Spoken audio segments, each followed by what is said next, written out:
क्या कहूँ अपनी बहन, बहू घर में आएगी समझकर सारे नौकरों को छुट्टी दे दी। अब खुद ही घर में नौकर बनने की नौबत आ गई है। अच्छा, मैं आपसे बाद में बात करती हूँ। एक चाय भेजना प्लीज। क्या कहा? ओह मम्मी, आई एम सॉरी। मुझे लगा कि शांता बहन है। वो क्या ना, सपने में वो मुझसे पूछ रही थी क्या पियोगी बेबी। मैं तुम्हें तुम्हारी शांता बहन जैसे लगती हूँ? अब सपने में उसकी शक्ल आप जैसी लग रही थी तो मैं क्या करूं? बदतमीज, बड़ों से किस तरह से बात की जाती है वो भी तुम्हें नहीं आता? कहा ना आई एम सॉरी। और ये भी कोई वक्त है तुम्हारे उठने का? 10:30 बज गए हैं, कुछ पता भी है? अब मैं क्या करूं, मुझे जब सपना आता है तब कुछ पता नहीं चलता है, ऐसे ही लेट हो जाता है।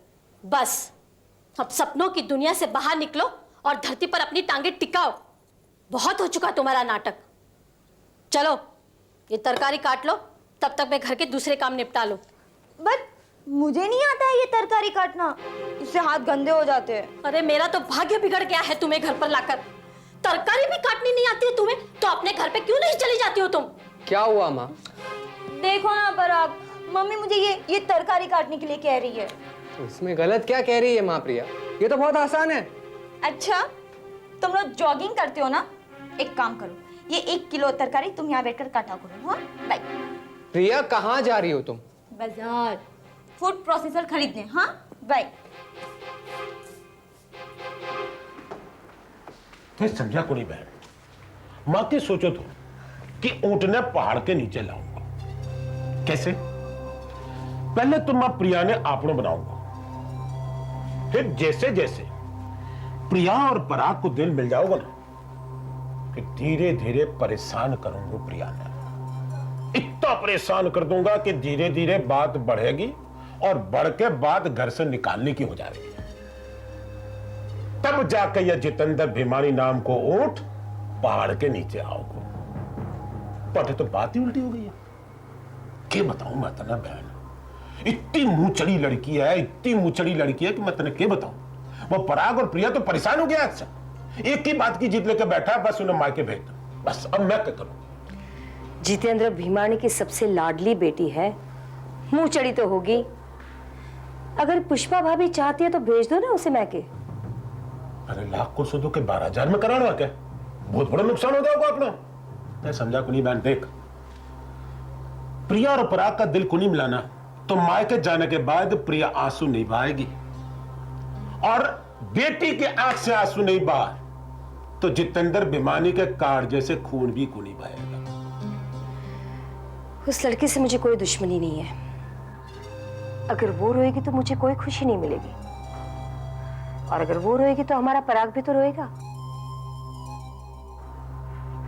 वैसे ये अच्छा है कि उन दोनों को एक दूसरे से अलग होने का कोई दुख नहीं है। ते समझा कोनी बहन, बस जितेंद्र भिमानी अपनी बेटी ने डिवोर्स करा के किसी और जगह शादी करा देगा। अपना फायदा क्या होगा? जितेंद्र अपनी बेटी का डिवोर्स कभी नहीं करवाएगा। वो उन लोगों में से है जो ये मानते हैं कि शादी एक ऐसा बंधन है जिसे कभी नहीं तोड़ना चाहिए, चाहे फिर वो शादी का नतीजा कुछ भी क्यों ना हो। मतलब जितेंद्र भिमानी प्रिया ने वापस भेज देगा, या फिर वो पराग को घर जमाई बनाने की कोशिश करेगा, लेकिन तलाक की बात कभी नहीं सोचेगा। वो अपनी बेटी के लिए कुछ भी करेगा। आदमी अपने सिद्धांतों को सिर्फ अपने खुद के लिए ही तोड़ता है। यही तो बुनियादी फर्क है औरत और मर्द में। मतलब कि वो जानकी जी से तलाक लेना चाहता था। मैंने कहा था उसे, खूब समझाया था, सिर पटका था उसके सामने, लेकिन वो पत्थर बनके खड़ा रहा। ऐसा अपमान किया था उसने मेरा और मेरे प्यार का कि मैं आज तक नहीं भुला पाई।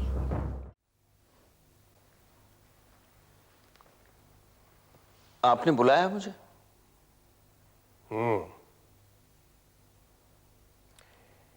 क्या मैं ये क्या सुन रहा हूं प्रशांत? आज 8 दिन हो गए तुम दफ्तर नहीं जा रहे हो। नहीं। क्यों? वो नए बिजनेस की अपॉर्चुनिटीज ढूंढ रहा था। कुछ मिला हाथ में? मिल जाएगा, लेकिन आपको फिक्र करने की क्या जरूरत है? नहीं, मैं फिक्र नहीं कर रहा हूं, मैं पछतावा कर रहा हूं कि आज तक की जिंदगी में जब जब वक्त आया, जब जब जरूरत पड़ी, तब तब मैंने इस लकड़ी से तुम्हें पीटा क्यों नहीं? तो आप पीट ही रहे हैं बिना लकड़ी के, वो क्या कम है? हालात के हाथों जब पीटे जाओगे ना प्रशांत, तब तुम्हारी सारी ये अकड़ उतर जाएगी। तजुर्बे से कह रहा हूं, घर का मार हमेशा बेहतर होता है बाहर वालों के मार से। किसके तजुर्बे से? कुसुम के?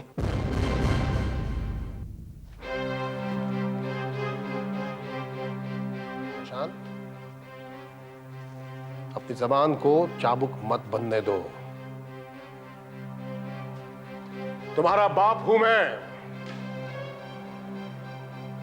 और इसलिए अच्छी तरह जानता हूं कि तुम्हारे लिए अच्छा क्या है और बुरा क्या है। जल्द से जल्द ये अलग बिजनेस करने का ख्याल अपने दिमाग से निकाल दो और सीधे तरीके से दफ्तर चले जाओ।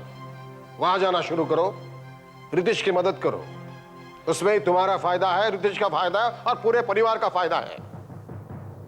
रितेश का और पूरे परिवार का फायदा जो आप सोच रहे हैं वो मैं समझ सकता हूं, लेकिन मेरे फायदे के बारे में मैं कुछ सोच लूंगा। अच्छा, तो तुम नहीं समझोगे? शायद नहीं समझोगे। उस दिन मिताली ठीक ही कह रही थी, मैं ही गलत था। खैर, कम से कम ये तो बता दो कि बिना पैसों के कौन सा बिजनेस करना चाहोगे?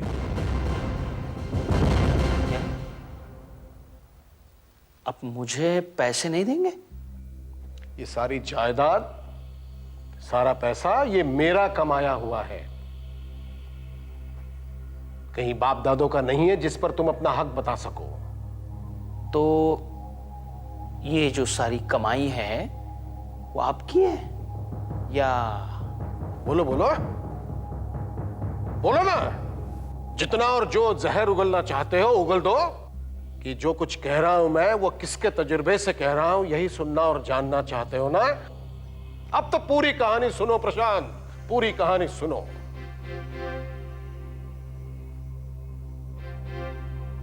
इस कुसुम का बाप कपड़ा मार्केट में किंग था। मिले थी उस आदमी की, तो उसकी 3 बेटियां थी। 2 बड़ी बेटियां शादीशुदा थी और तीसरी ये कुसुम जो कुंवारी थी। इस आदमी ने, बेचारे ने, अपनी सारी जायदाद अपनी 3 बेटियों के नाम पर कर दी थी। लेकिन मैं जब उस आदमी से मिला तब एक एहसास हुआ कि ये आदमी अंदर से बिल्कुल टूट चुका था, बिल्कुल टूट चुका था अंदर से। उसके 2 दामादों ने उसके साथ जो विश्वासघात किया था उससे। मेरे साथ पार्टनरशिप करके उस आदमी ने दोबारा बिजनेस शुरू किया उसके अपने नाम पर, और उस वक्त उसके पास जो बचे कुचे 25-30 लाख रुपए थे उस पर। बस इन 2 चीजों को लेकर हम साथ चले और बाद में ये सारी जायदाद, संपत्ति, पैसा ये सारा कमाया। कुसुम की शादी भी मैंने करवाई। इस बूढ़े आदमी ने उसके बाद कानूनी कार्रवाई करके ये सारी जायदाद मेरे नाम पर कर दी, क्योंकि वो नहीं चाहता था कि उसकी मृत्यु के बाद उसकी जायदाद से 1 पाई भी किसी भी दामाद को मिले। समझ रहे हो प्रशांत? इसलिए मैं वारिस चाहता हूं, मेरा अपना पोता। लेकिन जब जब मैं वारिस का ख्वाब देखता हूं तब तब मैं ये भी देखता हूं कि मेरे 3 बेटे अंदर ही अंदर एक दूसरे से लड़ रहे हैं, जो मुझे मंजूर नहीं है।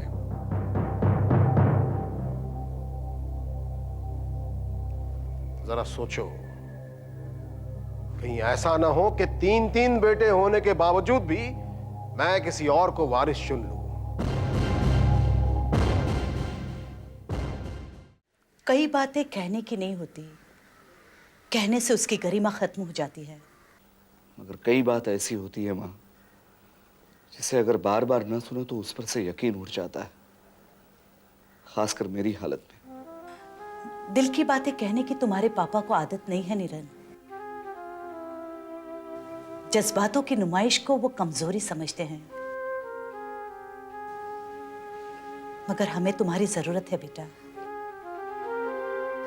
इसलिए नहीं कि तुम हमारे बच्चे हो, मगर इसलिए कि तुम जो काम संभालते हो वो तुम्हारे अलावा और कोई नहीं संभाल सकता। तो फिर क्यों प्रशांत की हर बात मानी जा रही है माँ? क्योंकि वो गलत रास्ते पर चल रहा है। जब कोई ग्वाला जंगल से वापस लौटता है तब अपनी सारी गाय बछड़े चला कर लेकर आता है। घर लौटने के बाद उसे पता चलता है कि एक बछड़ा जंगल में ही रह गया है, तो आधी रात को वो जंगल में जाकर उसे ढूंढ निकालता है और अपने कंधे पर बिठाकर घर लेकर आता है। इसके लिए अपनी सारी गाय बछड़े अपने बच्चे जैसे ही हैं, मगर जो भटक गया है उसके लिए उसे ज्यादा मेहनत करनी पड़ती है। मगर इससे अन्याय होता है मम्मी, रितिश को, मिताली को, मुझे भी। अगर रितिश और मिताली की ये बात तुम्हें खलती है तो तुम उन्हें समझाओ। तुम हमारे सबसे सयाने बच्चे हो। जब तुम और मिताली 2-2.5 साल के थे, मुझे याद है एक बार तुम मेरी गोद में बैठे थे और मिताली ने आकर मेरी गोद में बैठने की जिद की। तब तुम अपने आप मेरे बिना कहे मेरी गोद से उतर गए। बस उसी दिन से मेरे दिल में तुम्हारे लिए खास जगह बन गई, जहां से तुम्हें कोई नहीं उतार सकता। अगर तुम खुद चाहो तब भी नहीं।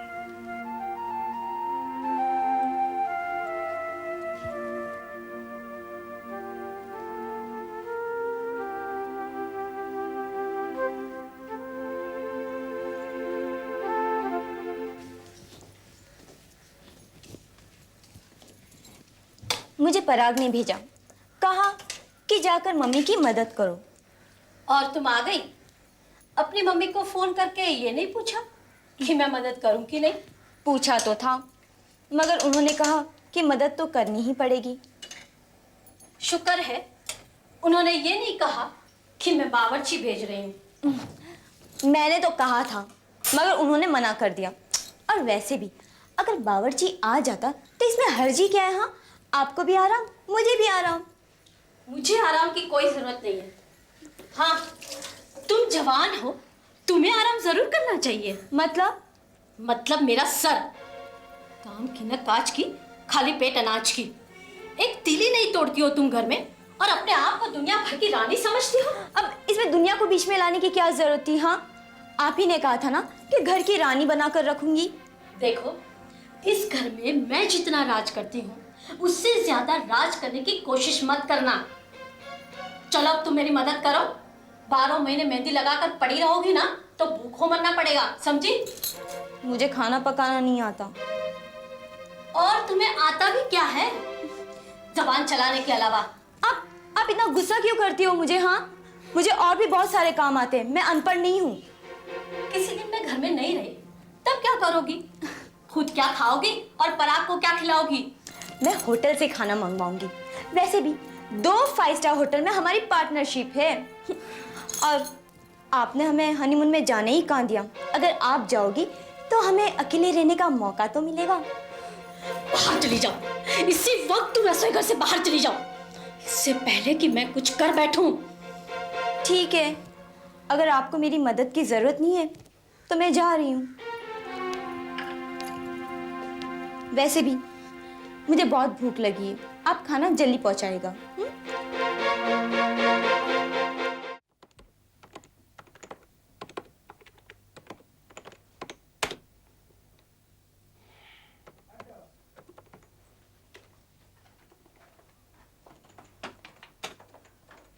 हाय। दरवाजा नॉक करके अंदर आया जाता है।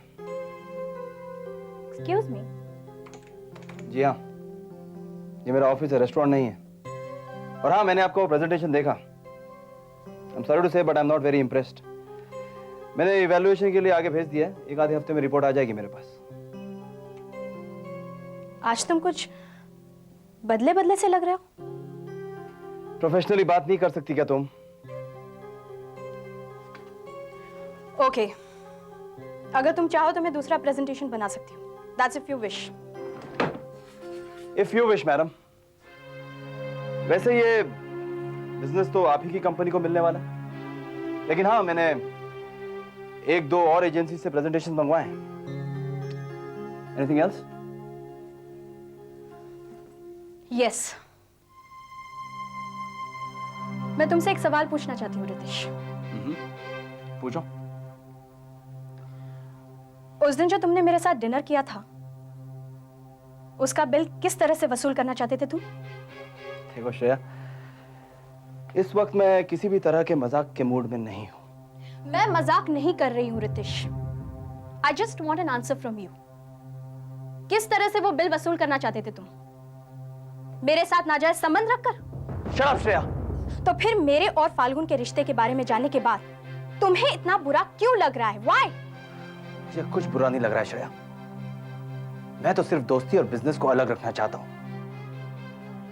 क्योंकि बिजनेस की बुनियाद शक पर होती है और दोस्ती की भरोसे पर। तो मैंने कौन सा भरोसा तोड़ा है तुम्हारा? तुमने मेरा कोई भरोसा नहीं तोड़ा, लेकिन मैंने तुम पर भरोसा करके बहुत बड़ी गलती की है। मैं तो ये समझ बैठा था कि तुम सचमुच मुझसे दोस्ती करना चाहती हो, लेकिन तुम सिर्फ अपने होने वाले पति के बिजनेस के लिए मुझसे दोस्ती करना चाहती थी, वरना तुम उसके और अपने बारे में मुझे बहुत पहले ही बता देती। लेकिन तुमने ऐसा नहीं किया, क्योंकि तुम जानती थी कि अगर मुझे तुम्हारे और उसके बारे में पता चल गया तो मैं तुमसे दोस्ती नहीं कर पाऊंगा। हाँ, सच कह रहे हो तुम। और मुझे भी यही डर था। और क्या गलत था? तुमने मुझसे दोस्ती सिर्फ इसलिए की क्योंकि किसी दिन तुम अपने डिनर के बिल्स मुझसे वसूल करना चाहते थे। Am I right? श्रेया, मेरे दिमाग में ऐसी बात कभी आई भी नहीं। तो फिर फाल्गुन और मेरा रिश्ता तुम्हें इतना खलता क्यों है? ये जानने के बाद कि तुम शादीशुदा हो, मेरा तुम्हारे साथ बर्ताव वही रहा है ना?